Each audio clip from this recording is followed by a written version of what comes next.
Olá, sejam bem-vindos. Hoje a gente vai falar de um tema que, olha, a humanidade busca desde que o mundo é mundo: sabedoria. Só que vamos olhar para isso de um jeito que, bom, que vira tudo de ponta cabeça.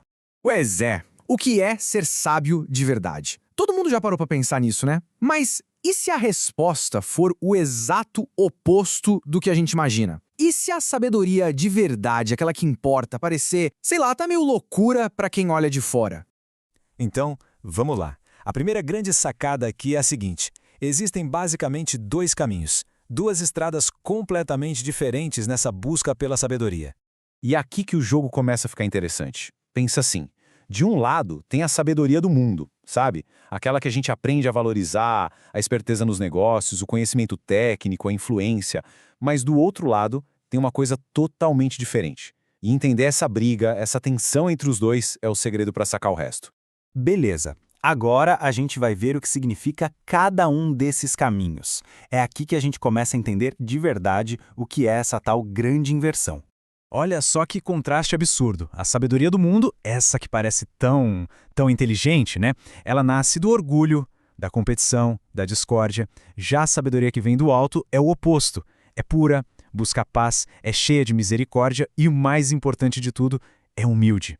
No fim das contas, olhando por essa outra ótica, a sabedoria do mundo acaba sendo uma grande tolice. E essa citação, nossa, ela crava a ideia. É isso. A sabedoria deste mundo é loucura aos olhos de Deus. É o coração da grande inversão. Aquilo que o mundo bate palma e chama de gênio, por essa outra lente, é visto como bobagem. É uma ideia forte, né? Desafia a gente. Tá bom, mas onde a gente vê essa sabedoria invertida na prática? O mais interessante é que, segundo as fontes, ela não está em algum lugar secreto. Ela está escondida bem na nossa frente, em histórias que todo mundo já ouviu. E aqui vem a primeira pista. A grande revelação, a grande sacada, não é entregue para o pessoal sábio e entendido do mundo. Pelo contrário, ela é revelada aos pequeninos, aos simples. Ou seja, sabedoria aqui não é algo que se conquista com o cérebro, com o estudo. É um presente que se recebe. E se recebe com um coração simples. E o melhor exemplo disso, a história do Natal. Pensa bem, o rei do universo chega e quem fica sabendo? Não é a elite de Jerusalém, os poderosos, os sábios. Não. A notícia vai para quem? Para simples pastores no campo. Gente sem status, sem poder nenhum. Isso mostra tudo. A sabedoria divina se encontra na humildade, não no poder. Agora, olha esse outro exemplo, lá nas bodas de Caná. A ordem é: encham os potes com água. A lógica do mundo grita: o quê? Pra quê? Isso é ridículo. Mas a lógica da fé é outra. É sobre confiar e obedecer, mesmo sem entender. A ação vem antes da explicação. E aí, o impossível acontece. A água vira o melhor vinho.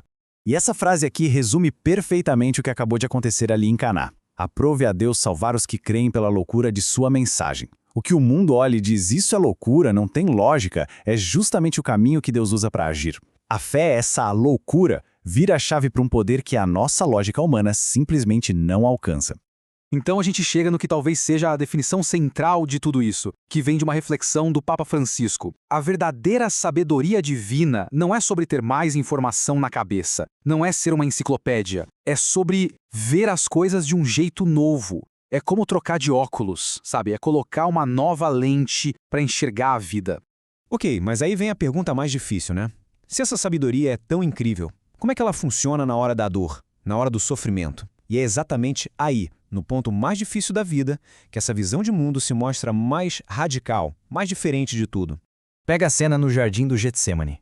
O que os nossos olhos humanos veem ali? Agonia, medo, abandono. Uma derrota total. Parece o fim da linha, mas, com os olhos de Deus, essa mesma cena se transforma.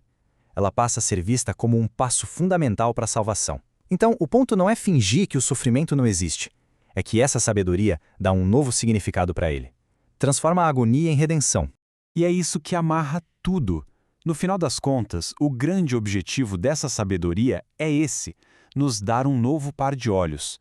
E essa frase do Papa Francisco, de novo, é perfeita. A sabedoria é a graça de poder ver tudo com os olhos de Deus. É simples assim. Não é um truque, não é uma técnica, é um presente. É a capacidade de olhar para o mundo, para os problemas, para tudo e ver como Deus vê.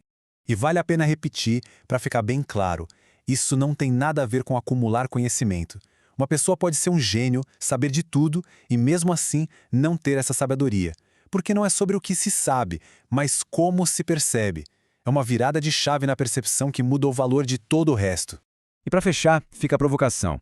Se a gente tentasse usar essa lente, a lente da grande inversão, o que no nosso mundo, no dia a dia, começaria a parecer diferente? Aquilo que hoje parece um fracasso, será que não poderia ser um novo começo? E aquilo que a gente vê como fraqueza, não poderia ser, na verdade, uma grande força?